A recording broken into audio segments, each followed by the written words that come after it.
y siga con su vista. Le indicaré después de el versículo que leeremos todos juntos. Pero dice la palabra de Dios en el abordaje de esta primera carta a Timoteo, en el capítulo 6, versículo 1.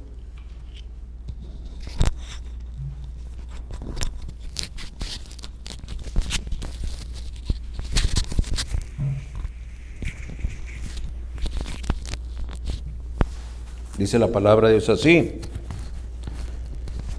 todos los que están bajo el yugo de esclavitud tengan a sus amos por dignos de todo honor, para que no sea blasfemado el nombre de Dios y la doctrina. Y los que tienen amos creyentes no los tengan en menos por ser hermanos, sino sírvanles mejor, por cuanto son creyentes y amados los que te benefician y de su buen servicio. Te benefician de su buen servicio. Esto enseña y exhorta. Si alguno enseña otra cosa y no se conforma a las sanas palabras de nuestro Señor Jesucristo y a la doctrina que es conforme a la piedad, está envanecido. Nada sabe y delira acerca de cuestiones y contiendas de palabras, de las cuales nacen envidias, pleitos, blasfemias y malas sospechas, disputas necias de hombres corruptos de entendimiento y privados de la verdad, que toman la piedad como fuente de ganancia. Apártate de los tales. Y será el versículo 2 el que le voy a invitar a leer todos a una voz. Todos a una voz, no se quede nadie calladito, participe de la lectura. El versículo 2 dice la palabra de Dios así: y los que tienen amos creyentes,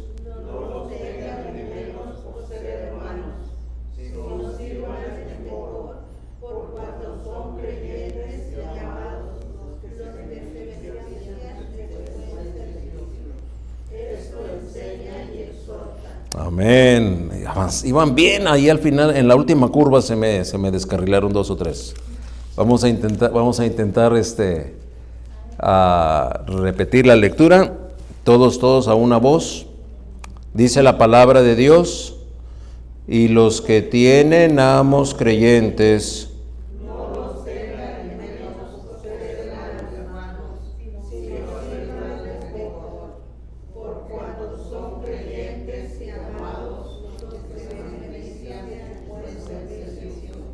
esto enseña y exhorta.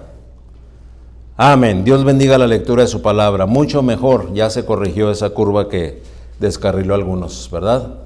Atendamos pues, dice aquí la palabra de Dios, que hay quienes tienen amos creyentes, y conforme avanzaremos encontraremos que también algunos siervos son creyentes.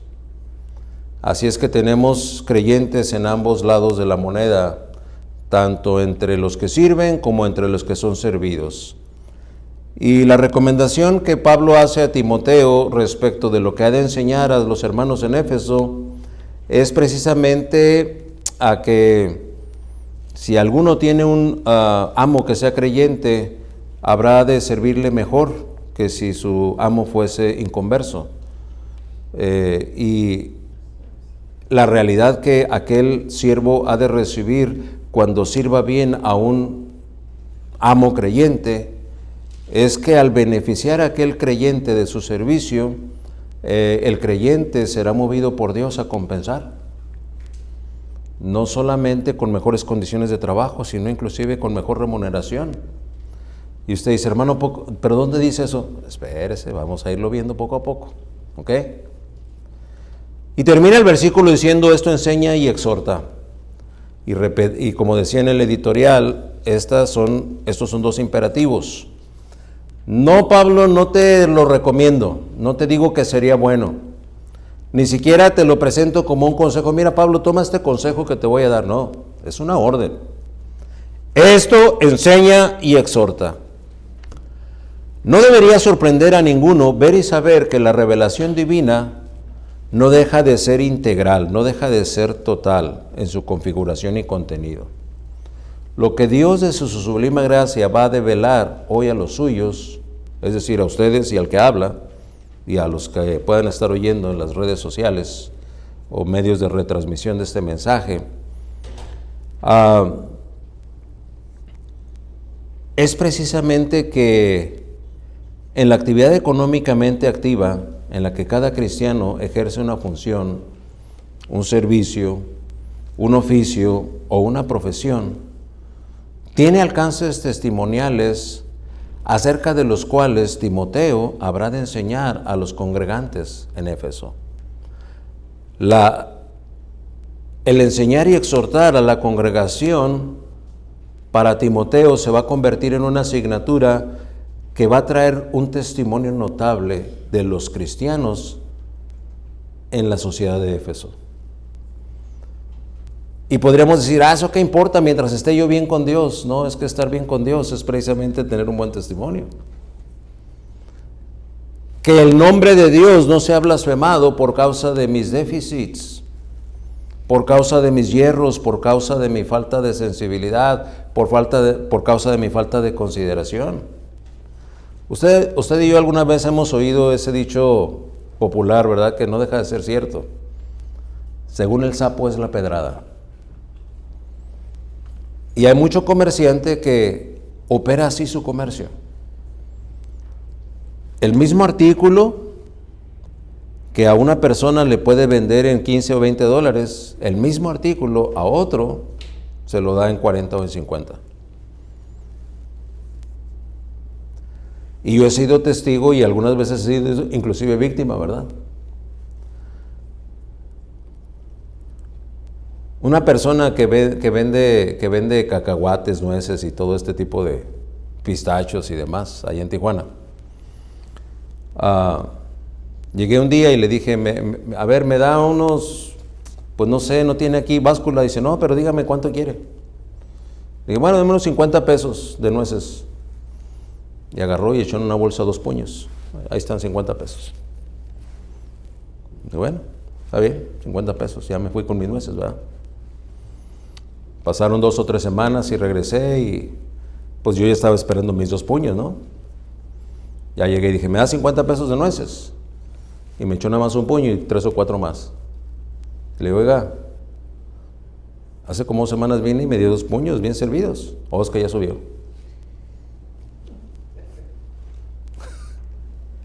¿Y dónde estaba la notificación de que ya subió?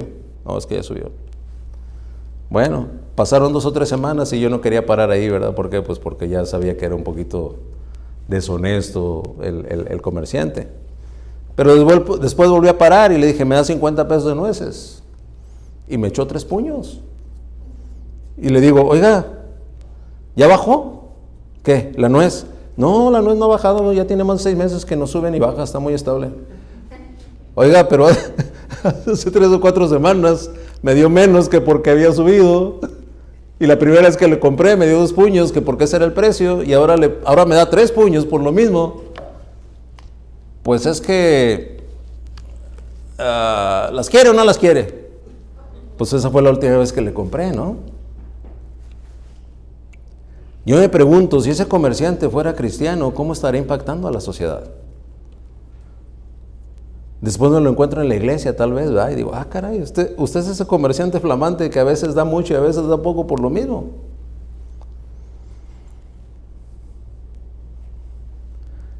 Es que los alcances testimoniales que nuestra actividad económicamente activa tiene, trasciende.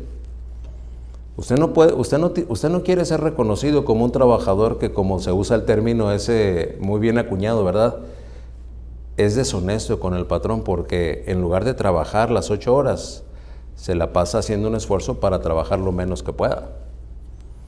¿Cómo se les dice, hermano? Usted fue el último que le he oído decir ese término, ¿cómo? Huevón, dice. No, coyoteando. Se la pasa coyoteando, ¿no? ¿Verdad? Entran 2 trabajadores y el que trabaja, rinde El que nomás anda coyoteando ahí, nomás mueve 3 o 4 maderas por aquí, lleva aquellas piedras para acá y ya se acabó el día. ¿Verdad? En alguna ocasión un hermano que es pastor allá en Tijuana, pues tenía alguna necesidad y me dijo, hermano, si hay algún hermano que pudiera trabajo ahí en lo que sea. Y le dije, bueno, voy a hablar con algún hermano, no sé, de construcción, ¿está bien? Me dijo, sí. Y este hermano le dijo, bueno, pues véngase, nomás que pues es hasta por allá por Rancho Santa Fe, no está el trabajo. Dice, yo le puedo dar ahí un espacio en el garage para que duerma durante la semana. Y se prestó y se acomodó todo ahí. Ese muchacho venía, es porque está joven, bueno, y ahorita debe pasar los 30, pero vino a trabajar. Y el hermano aquí que le dio trabajo estaba maravillado de cómo trabajaba. Dice, oye, yo tengo ya más de 30 años en esto y no he visto a alguien que trabaje tanto como tú. Siempre que necesites trabajo, ven y yo te voy a dar.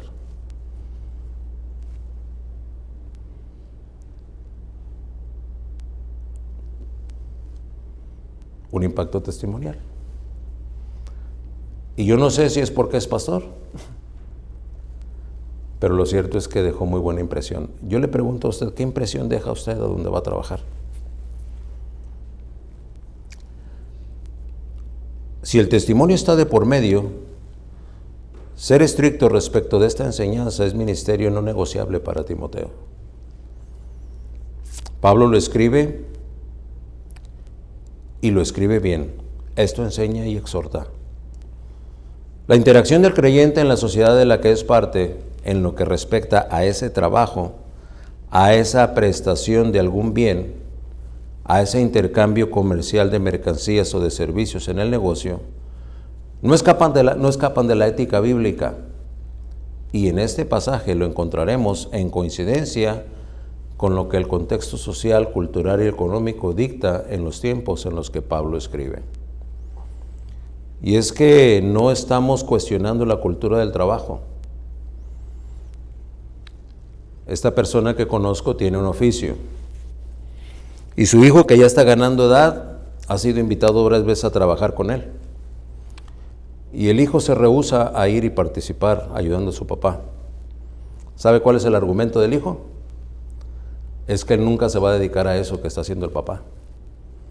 Y que para qué entonces va a ir a ensuciarse o va a ir a trabajar si de todas maneras eso nunca lo va a hacer él en su vida. Y como se dice ser cristiano, le dije, ¿y alguna vez le enseñó a su hijo que el Señor Jesús tiene un ministerio muy por encima de lo terrenal para manifestarse más o menos a los 30 años y cumplir con su ministerio divino y eterno de ir a la cruz del Calvario después de 3 años de darse a conocer? Pero eso no lo detuvo de aprender el oficio de José, su padre terrenal, y ser un buen carpintero. Jesús hubiera podido tener ese pretexto, ¿no? Mira, José, hey, mira, para empezar tú ni eres mi papá, ¿ok? Y además yo soy el Cristo, yo soy la segunda persona de la Trinidad, ¿qué te pasa? Yo estoy aquí en la tierra, habiendo nacido virginalmente, sin que nadie me concibiera, en el vientre de María, porque tengo una misión de venir y manifestar en el mundo y redimirlos de su pecado y de su muerte. Voy a ir a morir en la cruz del Calvario. Y tú me estás diciendo que agarro un serrucho. Pues, ¿qué te pasa, José? Es más, mi ministerio no es ni de este mundo, es un ministerio sobrenatural. Así es que serruchos, martillos, clavos y no, hasta un lado. Yo con eso no. Al contrario. Mire que en Nazaret hasta el día de hoy, cuando Dios nos concedió estar ahí, hay obras de la carpintería de ese tiempo. Y aunque no tiene ninguna réplica de algo que haya hecho José o Jesús como maestro, sí enseñaron sí hay en exposición varios objetos que hablan del nivel de la carpintería que se practicaba en ese tiempo. Y no era un trabajo que podría hacer cualquiera, era trabajo artesanal para el que se necesitaría mucha destreza. No era agarrar 2 pedazos de madera y ponerle un clavo en medio, pues. Era trabajo que requería destreza, y para aprenderlo tendría que haber tiempo y tendría que haber dedicación y tendría que haber esfuerzo.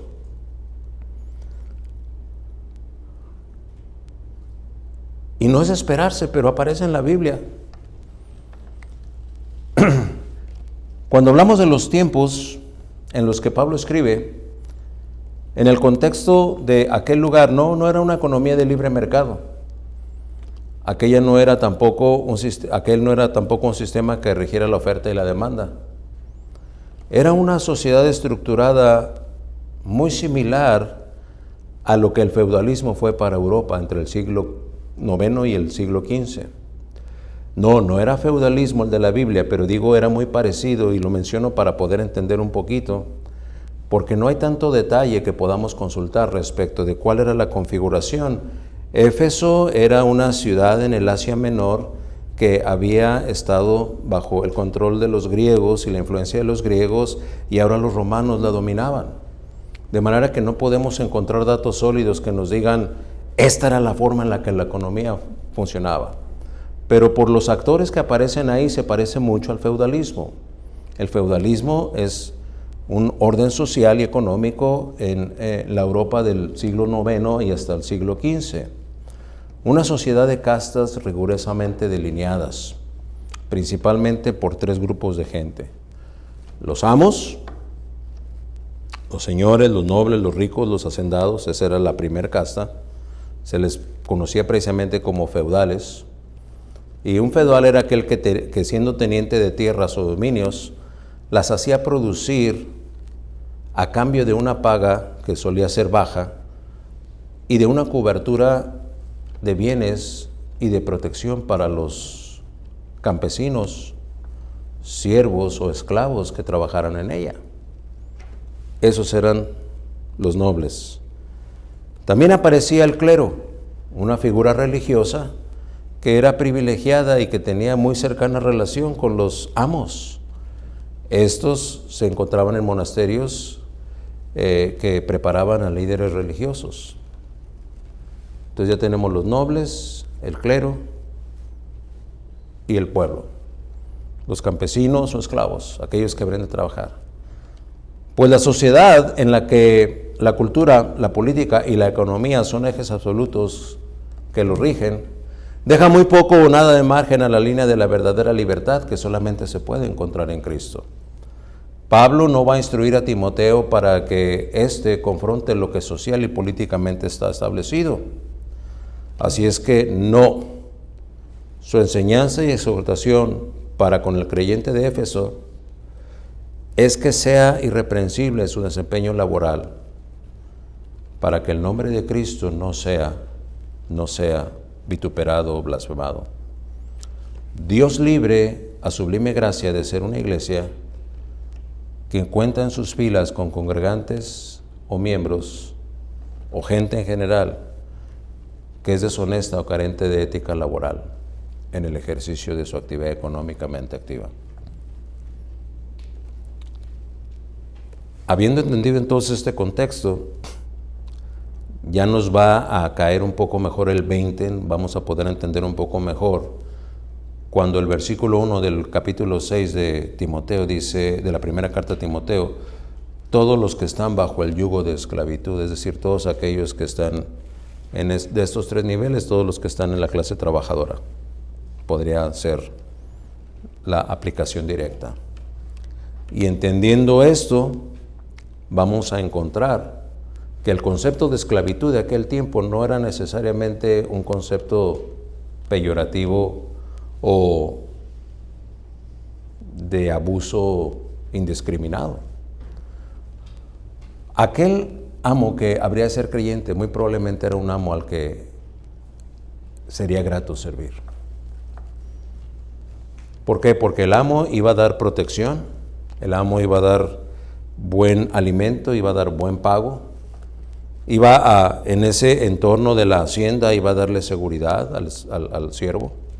De manera que el siervo no querría en ningún momento estar expuesto a los peligros que representaría la crueldad de un mal amo. Me comentaba mi esposa que estuvo viendo un documento en el cual hay mucha gente centroamericana que está tomando ventaja de las visas de trabajo que se están dando en Canadá. Pero ya hay muchos testimonios de gente que se va con esa visa de trabajo, es decir, en un contexto completo y absolutamente legal. Pero cuando llegan allá, los amos, los que los contratan, no son canadienses necesariamente. Son canadienses tal vez por emigración, porque emigraron. Pero la mayoría de ellos es gente de Medio Oriente o hindú. Y son los que ahora están en posiciones de poder contratar a una brigada de unos 140, 150, 200 obreros. Entonces, cuando aquellos llegan, estos amos son malos amos. Tienen una cultura en la que abusan del que vino a trabajar.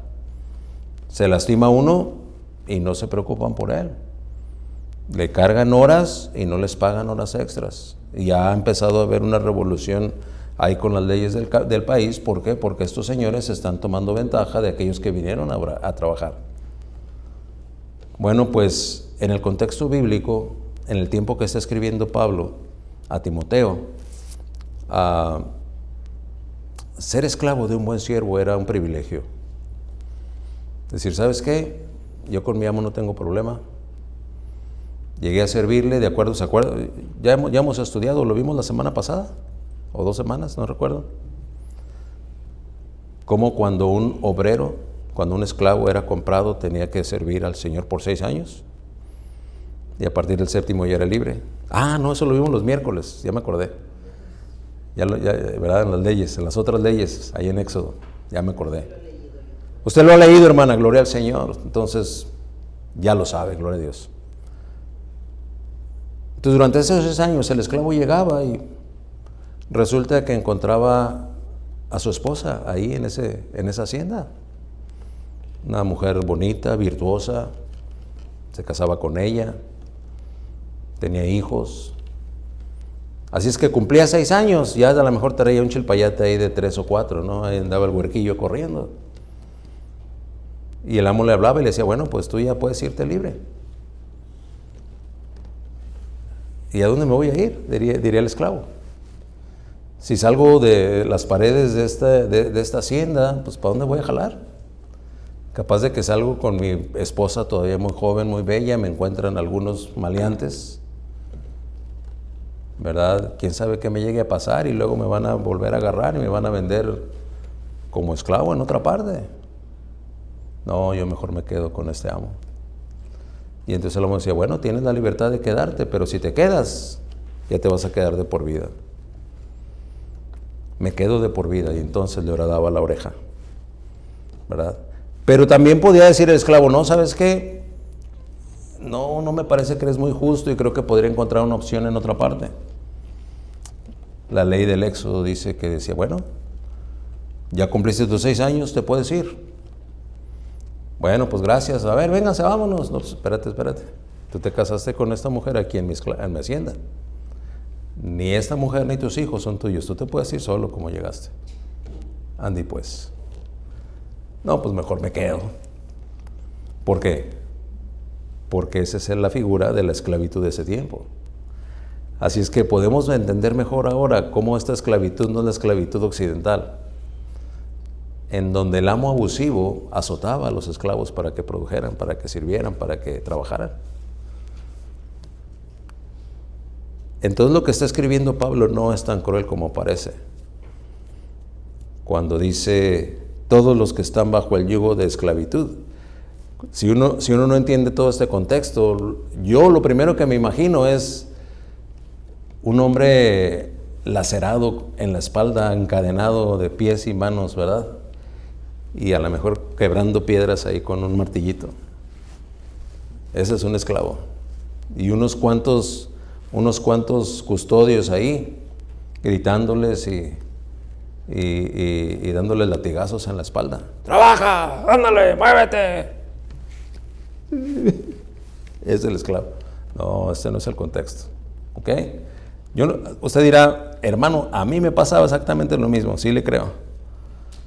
Pero, habiendo entendido ya todo esto que les expliqué, vamos a ver que la palabra de Dios tiene más sentido del que parece a simple lectura. Pero vamos a pedir que sea el Señor el que nos guíe. ¿De acuerdo? Padre nuestro, gracias porque a la hora de abordar tu mensaje no podemos hacerlo, Señor, sin tu dirección y tu bendición. Danos pues de tu gracia y da a cada uno lo que cada uno necesita. Si algo tenemos que corregir, Señor, haznos mansos y humildes de corazón para operar en nuestro arraigado hábito que por años hemos practicado y la cultura nos marca y la costumbre y la rutina nos marca y nos dispone, Señor, para que en esta nueva criatura en la que tú nos has convertido, Señor, experimente la verdadera vida en Cristo. Encomiendo pues, Señor, este mensaje a la hora de predicarlo para que sea predicado con el poder de lo alto y para honra y gloria de tu precioso nombre. En el nombre del Señor Jesús. Amén. La historia occidental marca la fecha del 1 de enero de 1863 como el día en el que el presidente norteamericano Abraham Lincoln puso fin a 150 años de esclavitud en el país en el que ustedes y yo vivimos hoy día. Y declaró que todo ser humano sería libre de cualquier dominio o abuso que comprometiera la libertad del individuo. Es un dato blando que cabe considerar cuando en el texto bíblico de hoy leemos todos los que están bajo el yugo de la esclavitud. Al abordar este mensaje podremos comprobar otra vez los alcances eternos y absolutos que tiene la revelación de Dios en su palabra escrita. Podría decir alguien aquí, este texto ya no corresponde ni a nuestros tiempos ni a nuestras actuales condiciones laborales. Así que la Biblia no tiene ya vigencia en este aspecto. Bueno, tal vez, y solo digo tal vez, tenga algo de razón. Porque tal vez, y sigo diciendo, solo tal vez, usted, el que dice eso, piensa eso, no dependa de una cadena de consumo en la que los productores, los intermediarios, los distribuidores, los comerciantes y los consumidores finales no sean ninguno de los grupos de la población en los que usted funciona, en los que usted se descubra a sí mismo siendo parte de esta sociedad. Los creyentes de Éfeso lo eran, así como los creyentes de San Diego lo somos. Y por consecuencia el mensaje correctamente interpretado de lo que Dios inspira a escribir a Pablo para Timoteo. Debo decirlo, con usted y con el que habla en mente, lo que Pablo escribe a Timoteo, pero no nada más teniendo a Timoteo en mente, no es la de Pablo, sino el del que lo inspira, que es el Espíritu Santo, teniendo a Timoteo, pero también teniéndonos a nosotros, a los creyentes del 2022 en mente. Tiene vigencia absoluta e incuestionable. Esto enseña y exhorta es la orden. Bueno, número 1. Lo que llama la atención aquí respecto de lo que Pablo va a escribirle a Timoteo para que esto enseñe y exhorte es que por encima de todo está un testimonio honorable.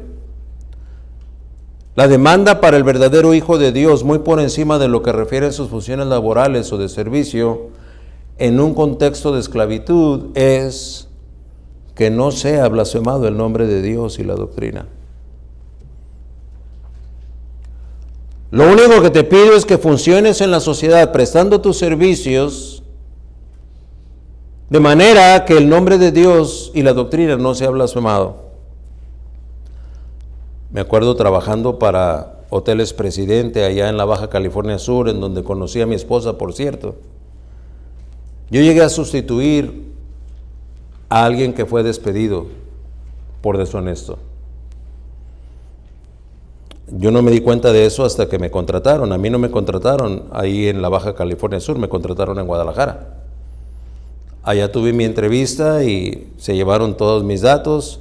A las 2 o 3 semanas me habló el de Recursos Humanos y me dijo el jefe del departamento en el que vas a trabajar quiere una entrevista contigo, evaluar tu nivel de inglés, etcétera, etcétera. ¿Tienes tiempo? Sí, cómo no. Lo puso en el teléfono, hablamos, platicamos y me dijo, pues no tengo nada más que decir excepto cuándo puedes estar aquí.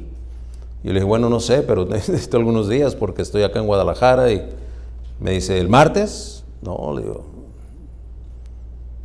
tal día ya, total, acordamos el día. Ok, ve a Aeroméxico, ahí está tu boleto y acá te esperamos. Ya cuando llegué, empecé a trabajar ahí. A los cuantos días me di cuenta que por los compañeros de trabajo con los que estaba trabajando, que la persona que estaba en el puesto que yo llegué a ocupar era alguien que habían despedido por deshonesto. Y la burla que se daba en el contexto de ahí de la oficina es que era un testigo de Jehová que siempre tenía su Biblia abajo de su silla. Sin embargo, fue sorprendido cometiendo fraude en contra del hotel. Y yo dije, cielos. Qué ganas me decían de decir que era cristiano, ¿verdad? ¿Usted se imagina? Oh, pues yo temo a Dios también. Oh, sí, como el hermano aquel que tenía en su Biblia y se le descubrió un quebranto de tanto cuánto.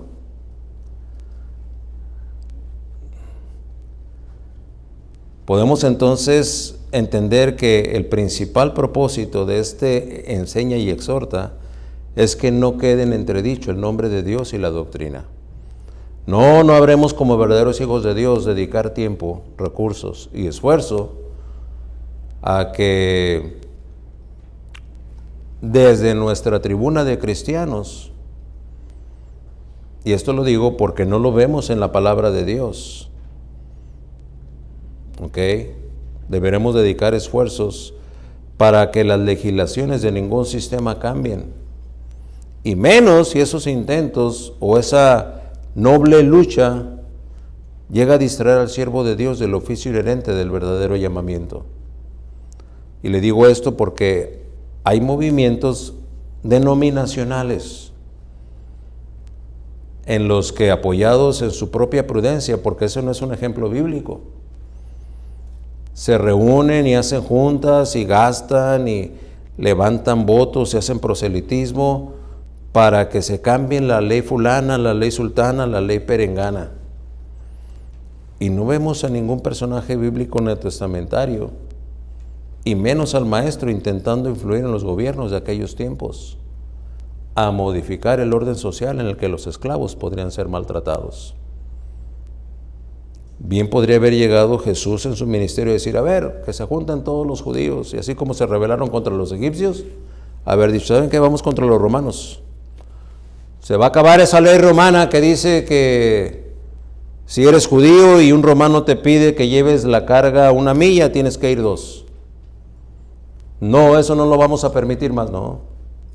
Al contrario, decía, la ley romana dice que debes llevarle su carga 1 milla, pero en lugar de llevarle 1 milla, llévale 2.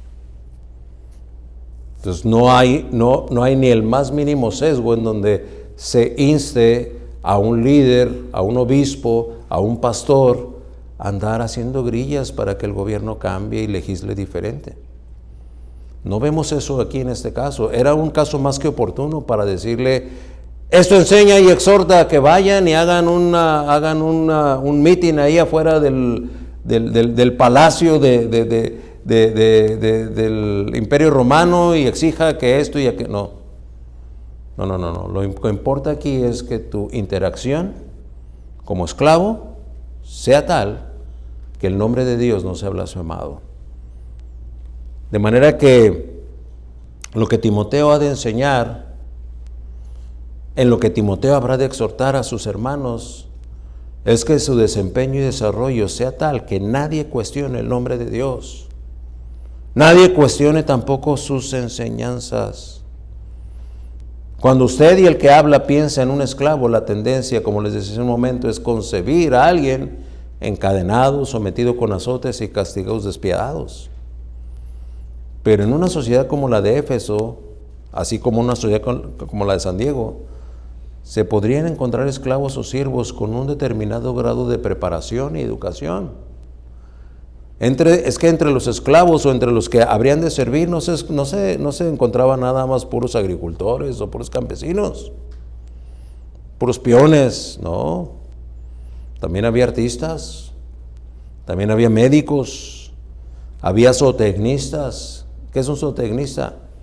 Aquel que se especializa en el manejo del ganado. ¿Cuánto tiempo tiene de preñada esta becerra o este borreguito o Esos son zootecnistas. ¿Okay? Agrónomos. ¿Cuáles son los agrónomos? El tiempo de sembrar. ¿Cuál es la mejor condición de esta tierra para sembrar qué? No eran nada más puros peones. El acento que proyecta Pablo en su carta es que dentro de la comunidad espiritual de una iglesia, repito, el acento que proyecta Pablo en su carta es que dentro de la comunidad espiritual de una iglesia, esa nueva relación espiritual sirva para revestir de amor y respeto las relaciones sociales y laborales existentes. ¿Por qué? Porque entre los esclavos que había ya en la sociedad, Pablo iba muy probablemente a contar en la iglesia de Éfeso con alguien que era esclavo allá, que en la iglesia iba a ser anciano, es decir, en la iglesia iba a tener autoridad. Entonces aquel que era zootecnista para el amo, esclavo de aquel amo, iba a llegar a la iglesia y iba a ser el que iba a presidir la reunión en la iglesia. Y a la iglesia iba a llegar el amo al que él servía, porque también era cristiano y se iba a sentar para estar bajo autoridad espiritual del esclavo que en la vida secular servía en esa hacienda. Así es que entendiendo eso, por eso es sobradamente importante que aquel trabajador tenga un testimonio honorable. Ya en el versículo 2, seguimos en el contexto de esto enseña y exhorta, vamos a encontrar una distinción preferencial.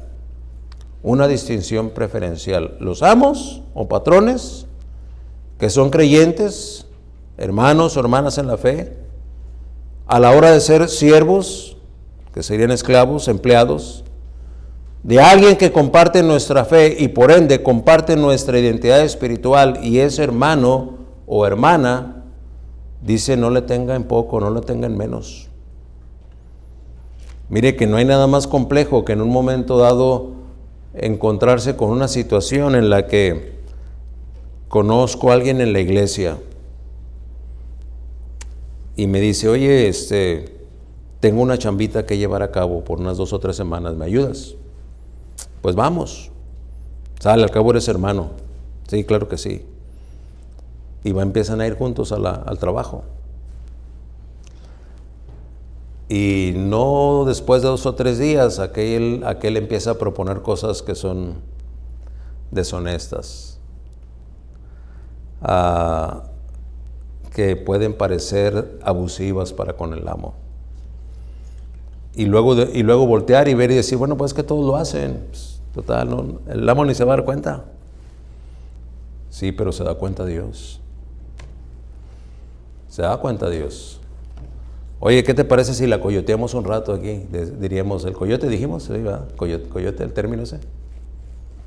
Pues mira, yo preferiría mejor, al cabo es ya nada más 40 minutos. Vamos a darle y terminamos la tarea esta. Mira, los que están allá ya están coyoteándola y nadie les dice nada.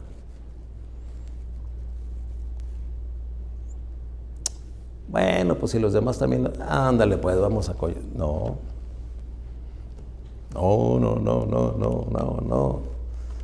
Oiga, hermano, pues ¿qué es exactamente lo que me pasó a mí?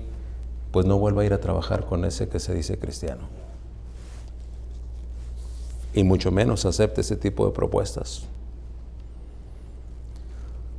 Pablo insta a Timoteo, y podemos imaginarnos esa escena en la que Pablo desesperadamente escribe, Timoteo, que no tengan menos respeto a sus amos por el hecho de que son hermanos, sino al contrario.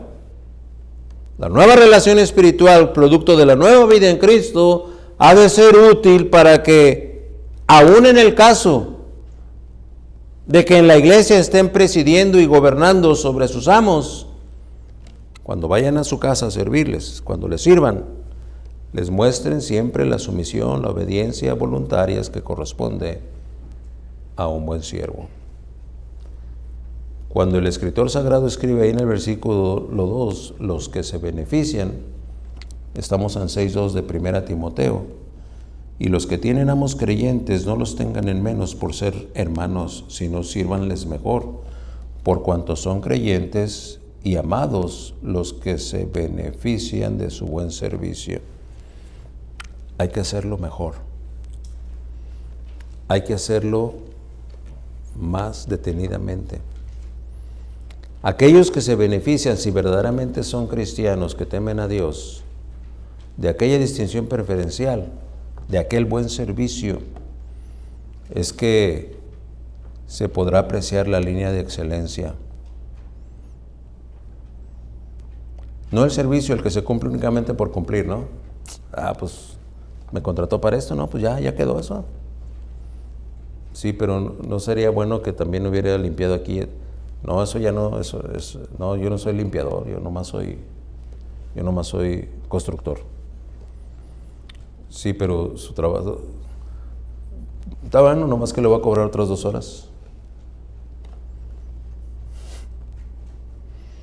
No. Cuando se tiene una situación como esta, en donde el que sirve y el que es servido son cristianos, habremos de entender lo que Pablo enseña en esa porción de la palabra de Dios que leímos congregacionalmente. No haremos bien si empezamos a considerar las castas como castas o niveles entre los que sirven y los que son servidos para tomar ganancia y comodidad. No. Para el verdadero Hijo de Dios, todo eso ha de pasar a segundo término, principalmente porque ante la soberanía de nuestro Señor, tanto amos como esclavos, tenemos en común al verdadero Señor. Efesios 6:9 está ahí en esa porción de la palabra de Dios y dice, y vosotros amos, haced con ellos lo mismo. Y los versículos previos los leímos, ¿verdad? Porque habla precisamente de cómo los esclavos han de portarse con los amos, pero a partir del versículo 9 dice, vosotros amos, haced con ellos lo mismo, dejando las amenazas, sabiendo que el Señor de ellos y vuestro, es decir, el Dios de tus esclavos y tu Dios, amo, es el mismo. Y ese está en el cielo y para Él no hay acepción de personas. En otras palabras, aquí en la tierra sí vamos a encontrar castas y niveles. En el cielo no. En sí, en el cielo, si tuviéramos que considerar esta verdad o esta presunta verdad, tendríamos que entender que el que es mayor en el cielo no es el amo, es el que sirve. Y esa es la enseñanza de Cristo. Número 3. Esto enseña y exhorta. Aquí se me eriza un poco la piel por la manera tan drástica en la que Pablo va a concluir este enseña y exhorta para Timoteo. Porque en los versículos 3 y 4 encontramos que aquel que va a recibir aquella enseñanza y aquella exhortación, como resultado de esa enseñanza y esa exhortación, o se conforma o se envanece. Y dice la palabra de Dios, si alguno enseña otra cosa, esta condicional pone a todo lector de este versículo 3 ante 2 enigmas de identificación. Uno, dice, si alguno enseña otra cosa. Así es que el primer enigma es, ¿quién podrá ser ese alguno? Es la pregunta que nos haríamos. A ver, aquí dice la palabra de Dios que si alguno enseña otra cosa, y luego viene la lista. Pero ¿quién será ese alguno? El segundo enigma, ¿cuál podrá ser esa otra cosa? ¿Cuál podría ser? Primero, ¿quién es ese alguno? Y después, ¿cuál es esa otra cosa? Mire, atiende acá, despierte un momento. Porque la palabra de Dios ha de desnudarnos para necesariamente identificarnos. Y tal vez deba decir, descubrirnos ante nosotros mismos. ¿Quién podrá ser ese alguien? ¿Quién va a ser ese alguien? Cuando menos el mismo versículo nos lo identifica y nos da 5 rasgos. Leamos lo que dice el versículo 3. Si alguno enseña otra cosa, dice, y no se conforma a las sanas palabras de nuestro Señor Jesucristo, y en la doctrina es que es conforme a la piedad, está envanecido, nada sabe, y delira acerca de cuestiones y contiendas de palabras, de las cuales nacen envidias, pleitos, blasfemias, malas sospechas, 5 disputas necias de hombres corruptos de entendimiento y privados de la verdad, que toman la piedad como fuente de ganancia. Apártate de los tales. Así es que ya lo contestó. ¿Quiénes podrán ser ese alguien, ese alguno? El que enseña otra cosa. En primer lugar, de los 5, es el que enseña otra cosa. Es decir, aquel que viene a contraponerse y decirte, no, ¿cuál si ese digamos es re injusto? Yo he visto que no le paga bien a los otros. Tú no le hagas caso a la Biblia. Tú hazle caso a lo que hacen todos los demás. Bueno, pues si son todos los que más, entonces tú eres ese alguno. El que enseña otra cosa. Número 2, el que no se conforma a las palabras de Cristo. En el desarrollo de nuestra interacción laboral, en esa actividad económicamente activa que tenemos, habemos quienes no nos conformamos a la palabra de Cristo. Y en lugar de trabajar para vivir, que es la palabra de Dios, vivimos para trabajar. Vivimos para trabajar. No se conforma a la palabra de Cristo. Lo vimos en Éxodo el miércoles, ¿cierto? ¿Cuál es el 4º mandamiento? ¿Quién se acuerda de los que vienen los miércoles? Y, híjole, no me vayan a dejar aquí en el 4º mandamiento.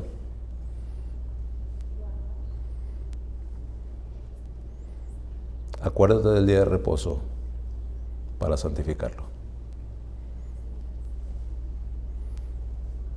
El día de reposo es para ponerlo aparte.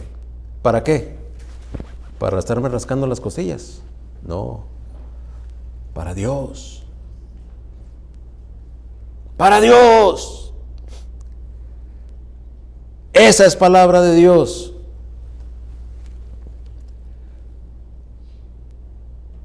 Pero a mí el domingo es para el suamit, para la playa, para los compromisos familiares, para los compromisos seculares, para los compromisos deportivos, no para Dios.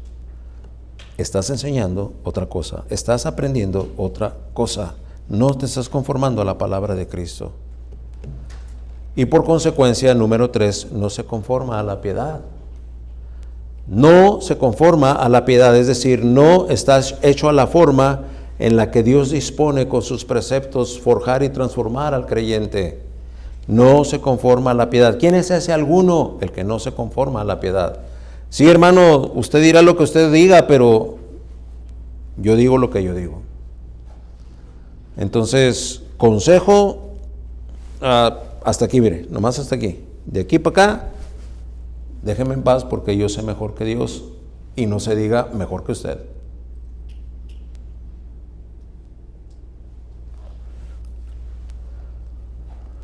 Y entonces, dice, está envanecido. ¿Cuál es ese alguien? El que está envanecido. Y nos deja ver ese número 5, nada sabe. Nada sabe. Aunque él o ella creen saber. Y algunas veces creen saber sustentando su engaño, sustentando su hierro. Es fácil de encontrar a alguien así. Muchas de las veces tienen la sensatez de decir, pues, tal vez estoy mal, pero pues yo así soy. Quítale el tal vez. Estás mal, aunque así seas.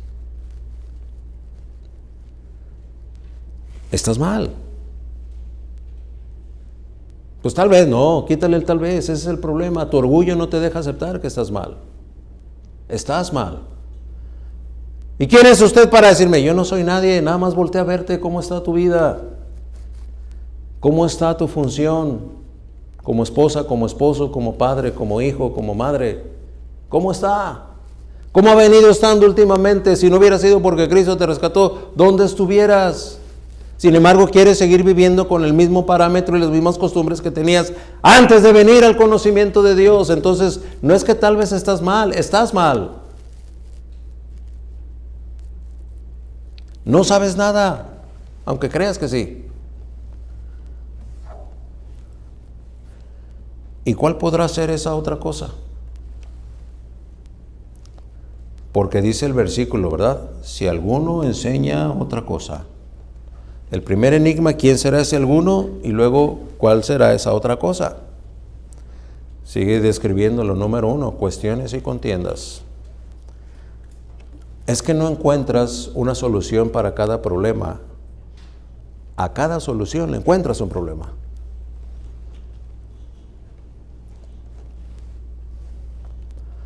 Sigue diciendo, envidias.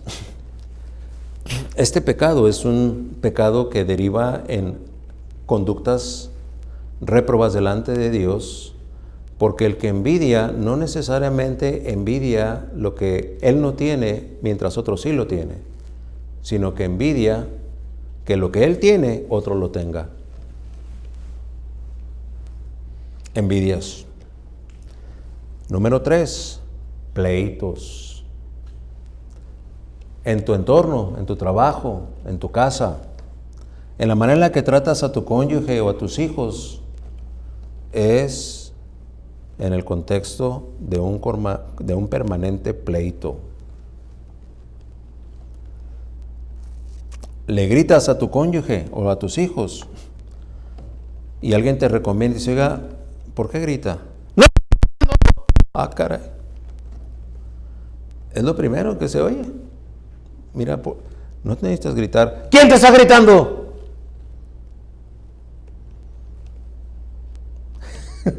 Mira mi memoria en una ocasión que nos contrató la Nissan en Guanajuato para ir a hacer una prueba de ruidos ahí a la planta.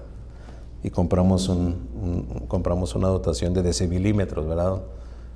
Un dispositivo que mide el nivel de ruido que hay en las zonas industriales donde trabajan los obreros. Porque hay una norma que, bueno, en fin, era para hacer ese estudio, ¿no? Y entonces compramos, creo que 15 o no me acuerdo, 10 o 15 decibelímetros.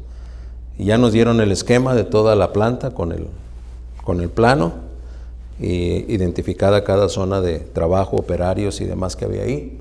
Y pues el trabajo nuestro era estar ahí por un minuto, estar tomando la lectura del ruido y estar marcando donde la aguja del decibelímetro marcara, ¿verdad? Y cuál nivel ya es nocivo, cuál nivel está a salvo. Y después de ese nocivo hay una fórmula para determinar cuánto tiempo puede estar un obrero expuesto a ese nivel de ruido, aún con protectores, de manera que no se traduzca en un trauma acústico.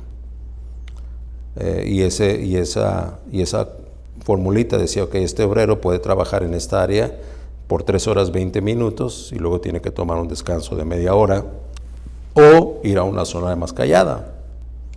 Y todas esas recomendaciones se hacen a partir de ese estudio. Y entonces me traje un decibelímetro de eso a casa, ¿no?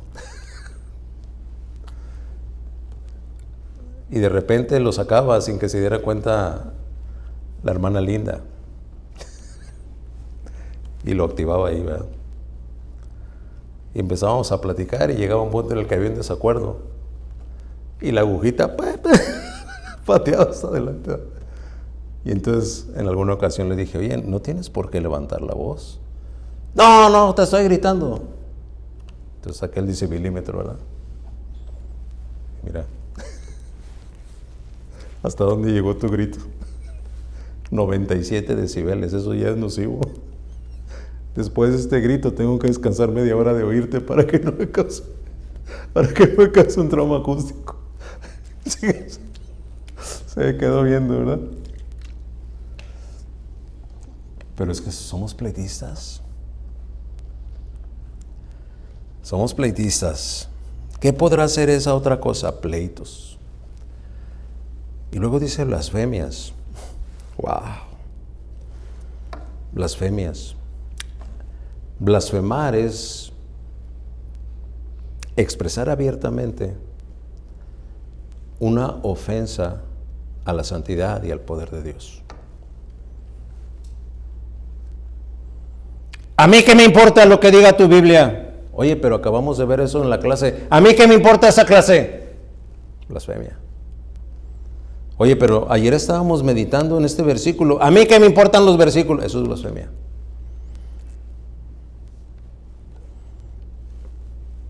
Y termina diciendo malas sospechas, los suspicaces. Con lo ya dicho en este punto, Dios está confrontándole a usted y a mí. Y no, nadie puede ser neutral.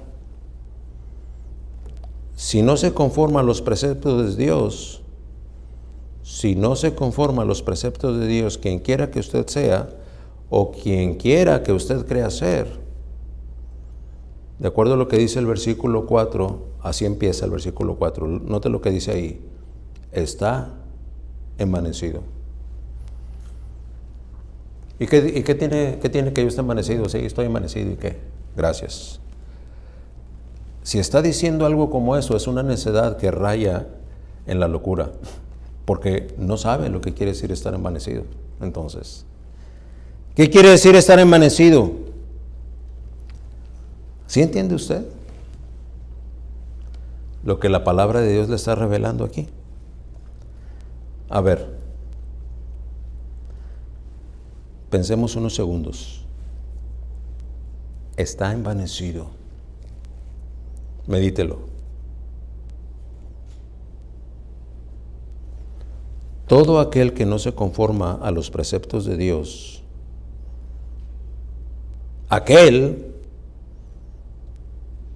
y mi oración es porque no sea usted, aquel que está así, pero aquel está envanecido. ¿Y qué quiere decir que está envanecido? Que provoca o infunde soberbia o vanidad. Está envilecido, pues es un creído, un vanidoso, un ufano, un fanfarrón y un engreído. Eso es lo que quiere decir que está envanecido. Yo estoy envanecido. ¿Qué? ¿Qué me va a pasar o qué?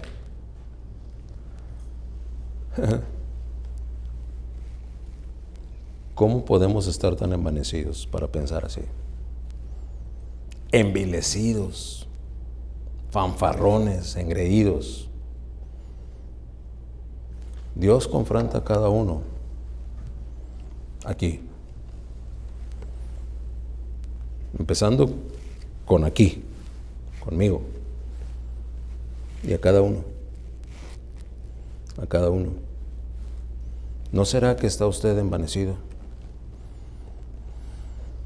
Ojalá que no, pero usted, pregúntese.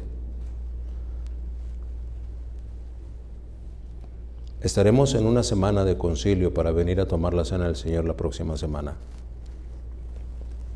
¿Se conforma usted a los preceptos de Dios o está usted envanecido?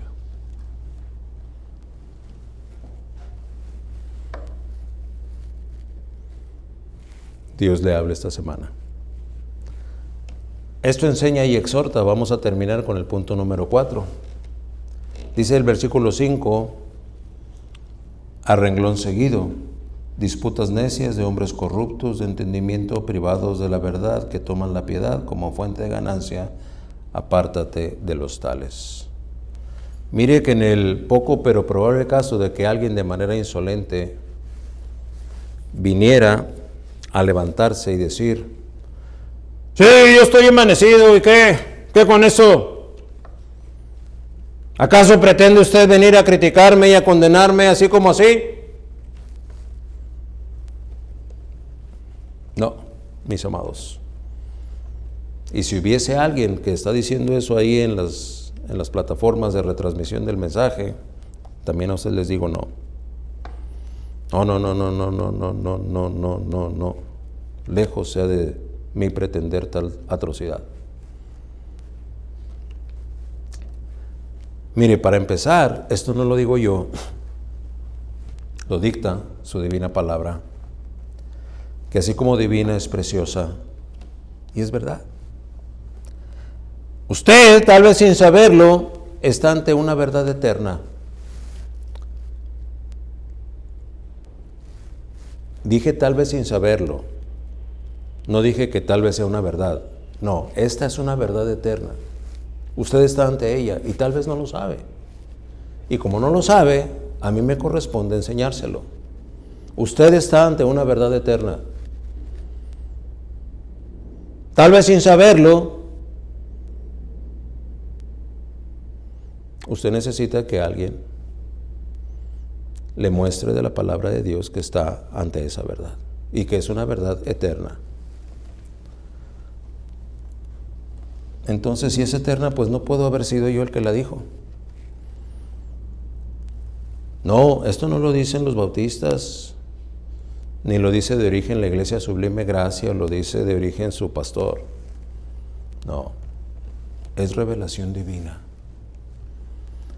Es revelación divina. Atienda esta ulterior instrucción con la que concluiremos. Es que donde no hay salud, ¿qué hay? Enfermedad. Si no hay salud, hay enfermedad. Entonces, donde no hay sana doctrina, hay enseñanzas corruptas e infecciosas.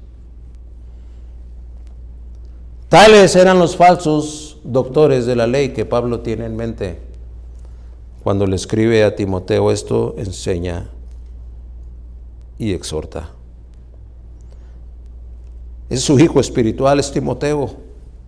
Son hermanos de Éfeso a los cuales él conoció, pues estuvo en Éfeso más de 3 años. Y lo que le va a terminar diciendo en este versículo es como quien recibe algo así como una tabla con detalles inherentes y coincidentes con la personalidad y el carácter del que es envanecido. Si la comunicación de aquel tiempo hubiera estado como la comunicación de hoy día, ¿verdad? Donde enviamos un texto, ¿no? Hola, ¿cómo estás? En el siguiente segundo casi. Muy bien, ¿y tú? Pues aquí, mira, esperando que te comunicaras porque quiero decirte que esto. Ah, gracias, pues mira, yo también te quiero decir. Y la comunicación estaría así como un ping-pong, ¿verdad? En aquellos tiempos no era posible. Así es que la carta que se va de Pablo, estando en donde, ¿se acuerdan dónde estaba cuando escribió la primera carta? No, les pongo puras preguntas difíciles, ¿verdad? No, el que estaba en Éfeso era Timoteo, el que lo recibía. En Antioquía, se acordó la hermana, ¿ok? Pasan días, si no es que semanas, para que llegue la carta hasta donde está Timoteo. Timoteo la lee, y cuando llega a este versículo 5, yo trataba de especular un poco cómo hubiera sido esa comunicación entre Pablo y Timoteo, si hubiera la comunicación que hay hoy en día. Porque Pablo le manda algo así como, una tabla con detalles inherentes y coincidentes con la personalidad y el carácter del envanecido. Timoteo bien podría con el WhatsApp contestarle: a ver, dame más detalles de esta característica. Oh, pues mira, serán así. Oh, y esto va a pasar con los nuevos en la fe o aún con los veteranos en la fe o los maduros en la fe. No, ten cuidado porque y estaríamos en un diálogo de instrucción fascinante. Pero bueno, no fue así. El Espíritu Santo hace su trabajo y la primera característica que aparece la leemos ahí en el versículo 5.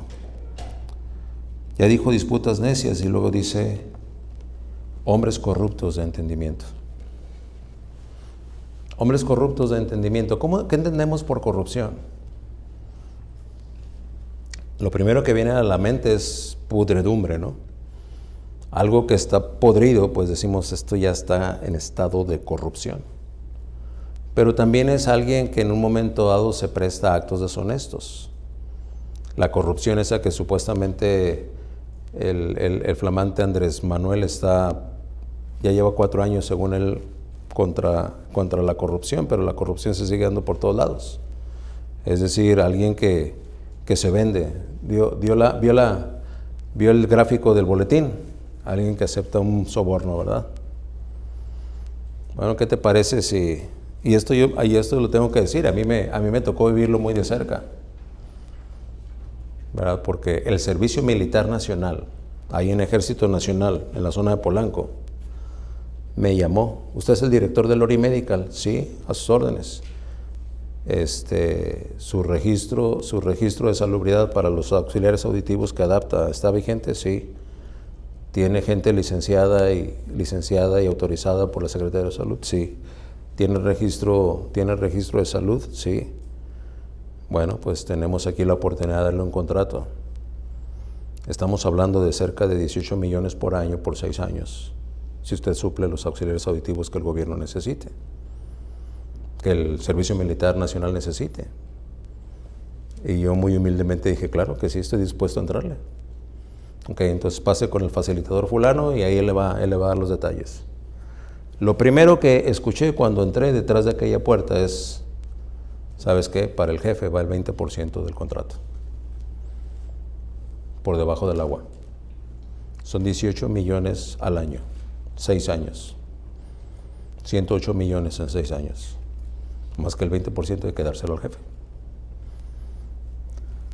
Gracias, pero no. Eso es corrupción. Eso es corrupción. ¿De qué otra manera entendemos corrupción? Un fraude, una tomada de pelo, un abuso de confianza es corrupción.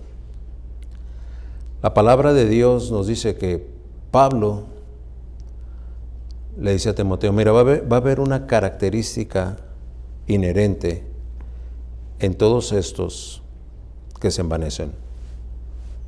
¿Cuál va a ser? Pablo le preguntaría a Timoteo. Son corruptos de entendimiento. Ok, lo que dijimos ahorita, ahora transportémoslo del entendimiento. Si soy corrupto de entendimiento, entonces le resto valor a la verdad.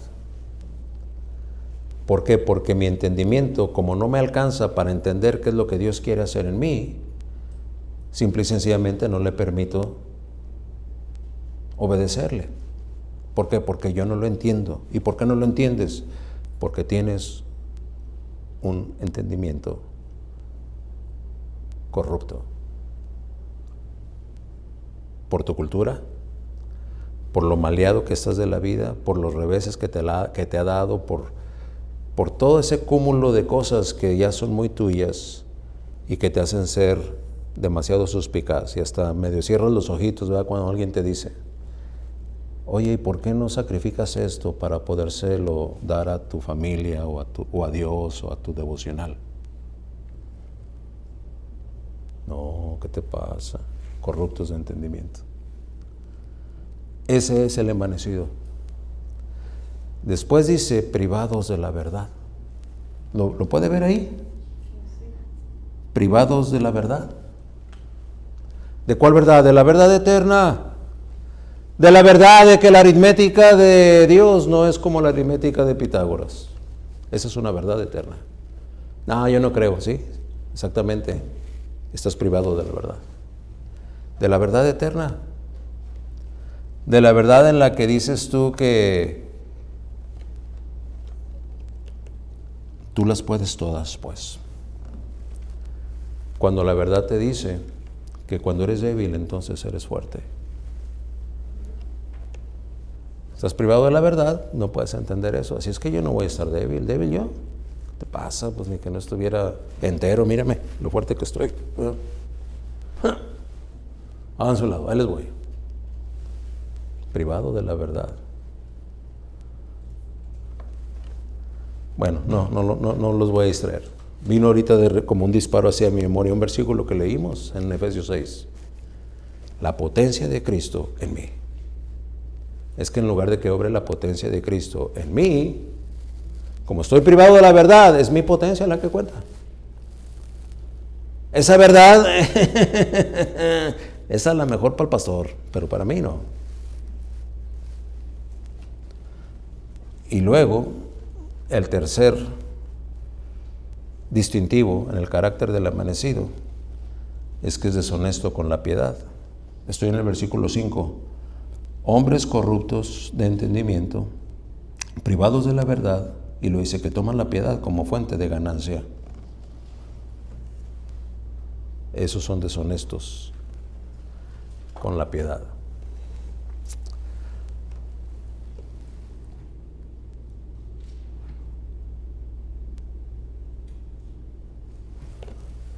El imperativo es un imperativo del que no nos podemos escapar nadie que estamos en un pastorado como el que este siervo inútil está. Así es que me corresponde enseñarle esto y exhortarlo al respecto.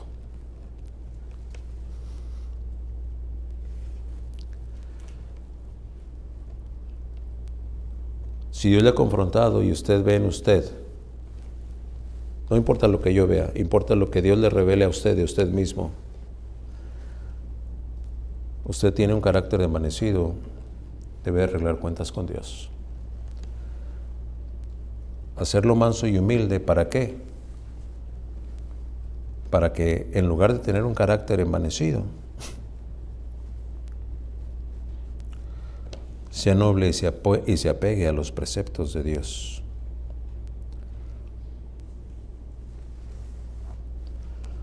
Tal vez usted no tiene una naturaleza espiritual activa porque no ha venido al conocimiento de Dios.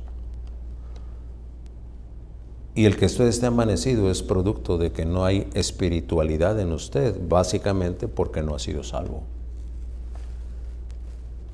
Y para alcanzar la plenitud de la salvación que hay en Cristo, es necesario oír un mensaje como este, porque la fe viene por el oír.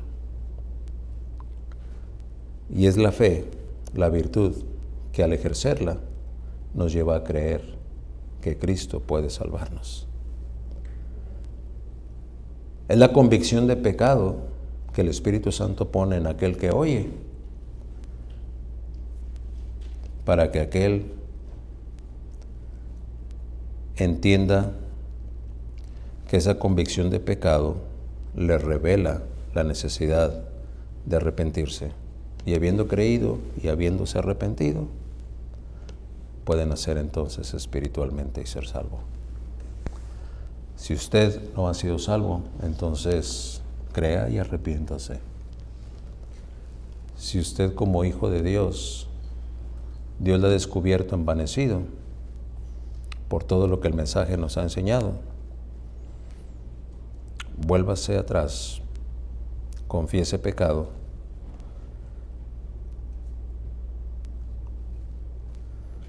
y a partir de hoy viva de acuerdo a los preceptos de Dios, de acuerdo no a la aritmética de Pitágoras, sino a la aritmética divina. Y entonces encontrará esa respuesta que tiene una vida buscando y que no ha encontrado en todos sus afanes y sus ansiedades. Si lo hiciésemos así, estaremos haciendo bien. Vamos a disponernos a levantar las ofrendas. Es la oportunidad para cumplir. Carla, ¿me ayudas a parar los videos, por favor?